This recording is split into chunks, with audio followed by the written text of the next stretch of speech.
ये हमारी जो है कुछ वर्ड प्रॉब्लम्स हैं, इसी तरह की वर्ड प्रॉब्लम्स टेस्ट में आती हैं, ठीक है। इसी टाइप की, यानी कि ये प्रीवियस 5 पेपर्स की वर्ड प्रॉब्लम है BVS की, उसी से हमने निकाली है, ठीक है। तो इसी से रिलेटेड जो है हमारे पास आती है, ठीक है। तो हमारे पास जो क्वेश्चन नंबर 1 है, ये सारी वर्ड प्रॉब्लम्स रिलेट करती हैं 4 ऑपरेशंस, ठीक है, जो कि आप पढ़ चुके हैं। लेकिन अब ये सवाल पढ़ के तुम्हें अंदाज़ा हो जाएगा, क्योंकि अब इसमें तुम्हारा वो जो आसान सा ऑल टुगेदर या फ्यूवर या फलाना डिफरेंस वो सब नहीं होगा। सवाल को पढ़ोगे तो तुम्हें अंदाज़ा होगा कि इसमें क्या चीज़ पूछी गई है, ठीक है। जैसे पहला सवाल है, पढ़ो क्या है। 5 metre of cloth for a bed sheet. How many meters of cloth will she use for his bed sheet? for 15 bed sheets? तो क्या करना पड़ेगा, ये तो बहुत ही आसान है। हाँ 15 है, 15 बेड शीट्स। तो क्या करना पड़ेगा इस सवाल के अंदर, क्या पढ़ के अंदाजा हुआ तुम्हें? इसके अंदर प्लस करना है। देखो तुमने सवाल पढ़ा ही नहीं सही से। इसके अंदर करना होगा, डिवाइड करना होगा। देखो मेरी, तुम सवाल तो पढ़ो ना। Nazia use 1.75 metre of cloth for a bed sheet, ठीक है। नाजिया यूज करिए 1.75 metre cloth for a bed sheet के लिए। How many metres of cloth will be use in 15 sheets, यानी कि 15 बेड शीट्स बनाने के लिए जब उसने ये यूज कर रही है इतना क्लॉथ, तो 15 के लिए कितना करेगी, क्या करना होगा इसमें? वो मल्टीप्लाई, क्या करना होगा इसमें? ठीक है, आई समझ में बात। लेकिन डेटा बना के प्रॉपर यहाँ पे रफ कॉलम बनाओगे, और जो भी मल्टीप्लिकेशन होगी ये डेसिमल वाली मल्टीप्लिकेशन है, याद रखना, ठीक है।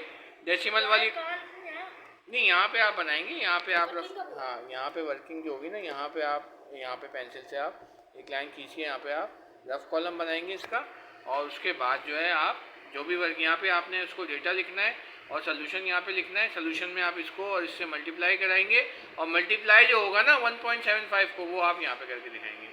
डेसिमल का मल्टीप्लिकेशन है, याद रखना, ठीक है। डेसिमल का मल्टीप्लिकेशन आता है ना तुमको, कैसे करना होता है? हाँ देखो 1.75 और 15 है, ठीक है। डेसिमल का मल्टीप्लिकेशन बिल्कुल इस तरीके से करते हैं कि 5 5 25 का 5 आ गया, ठीक है। 2 कैरी हो जाएगा, 5 2 5 7 35 36 37, ठीक है, 7 हो गया। 3 कैरी 5 1 5 6 7 8, ठीक है, 8 हो गया, ठीक है। फिर प्लस में पॉइंट फिर को लगा देंगे, 1 5 हो जाएगा, ये 7 हो जाएगा, और ये क्या हो जाएगा हमारे पास 1 हो जाएगा, ठीक है। जब भी हम मल्टीप्लिकेशन कर रहे होते हैं तो हमारे पास पॉइंट नहीं चलता, पॉइंट आखिर में लगाया जाता है, ठीक है। तो ये हो जाएगा 5, ये हो जाएगा 7 8 9 10 11 12, ये हो जाएगा 8 9 10 11 12 13 14 15 16, और ये हो जाएगा 2। अब पॉइंट कितने के बाद लगाएंगे, ये हमारा आंसर आ गया। पॉइंट कितने के बाद लगाएंगे, हम पॉइंट कहाँ से देखते हैं, यहाँ से देखते हैं। देखो 1 और 2 के बाद पॉइंट है, तो हम क्या लगा देंगे, तो हमारा आंसर कितना आ गया 26.25, यानी कि पॉइंट, हाँ ठीक है 25।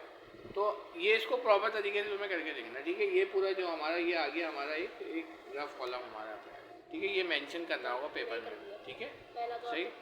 हाँ पूरा हो गया ना, लेकिन आपको प्रॉपर अभी वो बताना है, ठीक है। दूसरे वाले में क्या करना है तुमको,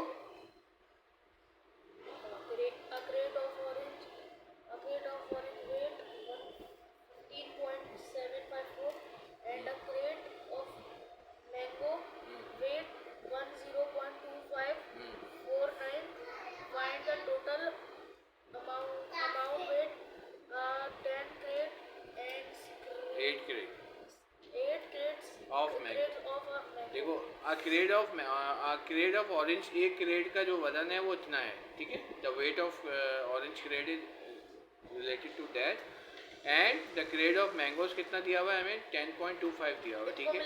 बस हमें क्या मालूम करना है, क्रेट मालूम करना है, 10 क्रेट का वजन मालूम करना है, वेट मालूम करना है किसके, ऑरेंजेस का, और 8 क्रेट का आपको मैंगो का करना है। तो कैसे होगा बताओ, और टोटल निकालना है आपको, बहुत ही आसान है। क्या करना है इस सवाल के अंदर हमारे पास, वेट दिया हुआ है और क्रेट दिया हुआ है। इसको 10 से करना है, इसको 8 से करना है। 8 से करना है क्योंकि 10 क्रेट्स का वजन ऑरेंजेस का मालूम करना है और 8 क्रेट्स का वजन, जो आंसर आएगा उसको और फिर उन दोनों को ऐड उन करना दोनों को ऐड कर देना। और फिर जो है। ये रफ answer कॉलम आएगा सारा आपका जो मल्टीप्लिकेशन है वो जो मल्टीप्लिकेशन है वो यहाँ चलेगा, ठीक है, और डेटा आपका यहाँ पे, ठीक है। इसके बाद एक और क्वेश्चन है, a piece of wire 136.8 metre long is cut into 12 equal piece, how long it each piece. ये तो बहुत ही आसान हो जाएगा, ईच का निकालना है। तो ईच के लिए क्या करना होता है, ईच के लिए क्या करना पड़ता है हमको, ये जो सिंपल सा सवाल है इसको तुम कर लेना आसानी से, ठीक है। ये वाला देख लो, यही बहुत ही आसान सवाल है। A bamboo pole 6.25 meter long is cut into 2 pieces. If one piece is 2.75 meter long, what is the length of the other piece? ये तो बहुत ही ठीक है। अब इसमें क्या करेंगे सवाल के अंदर बताओ, माइनस। कैसे पता तुमको, क्योंकि एक बैम्बो है उसकी पूरी लेंथ जो दी हुई है कितनी है, एक पूरी लेंथ हमारे पास कितनी दी हुई है, पूरी लेंथ कितनी दी हुई है हमको 6.25 दी हुई है। तो आधी हमको यहाँ तक की दी हुई है, तो यहाँ निकालने के लिए 6.25 इसमें को माइनस कर देते, ठीक है। आसान है। लास्ट क्वेश्चन भी बहुत ही आसान है। If a rope is 8.32 metre long, how much it to be order to each of the bottom 12 metre deep. तो कितना क्या करना पड़ेगा, ये तुम खुद से करके बताओगे मैंने, ठीक है। चलो।